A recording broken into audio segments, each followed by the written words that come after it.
Hi అండి. అంగన్వాడీలో ఇచ్చే ఈ బాలామృతంతో రోజు తినేలాగా నేను ఇక్కడ రవ్వ లాడుని అయితే ప్రిపేర్ చేశానండి. చాలా బాగుంటుంది, ఒకసారి ట్రై చేయండి. ముందుగా ఒక కప్పు బాలామృతాన్ని అయితే తీసుకొని సైడ్కి పెట్టుకోండి. ఒక గుప్పుడు పల్లీలను అయితే ఇలా మీడియం హీట్లో మంచిగా వేగించి సైడ్కి తీసేసుకోవాలి. ఇప్పుడు ఈ ప్యాన్లోకి ఒక 2 స్పూన్ల వరకు నెయ్యిని అయితే వేసుకొని అందులోనే మీకు ఇష్టం ఉంటే డ్రై ఫ్రూట్స్ని అయితే వేగించి తీసుకోండి. తర్వాత అదే నెయ్యిలోకి మనం పక్కన పెట్టుకున్న ఈ బాలామృతాన్ని కూడా వేసేసుకొని మీడియం హీట్లోనే కలర్ చేంజ్ అయ్యేంత వరకు ఈ విధంగా వేగించి సైడ్కి పెట్టుకోండి.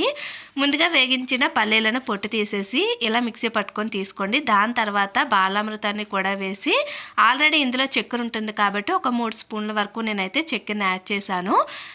అది కూడా ఇలా ప్లేట్లో వేసేసుకొని డ్రై ఫ్రూట్స్ అయితే వేసుకొని చక్కగా ఇలా చిన్న చిన్న ఉండలాగా అయితే చుట్టేసుకుంటే మన లాడు అయితే రెడీ అయిపోతుంది. చాలా బాగుంటాయండి. ఇలా ఒకసారి ట్రై చేయండి. రోజుకొకటి తినడానికి బాగుంటుంది. నచ్చితే లైక్ చేయండి, ఫాలో చేయండి.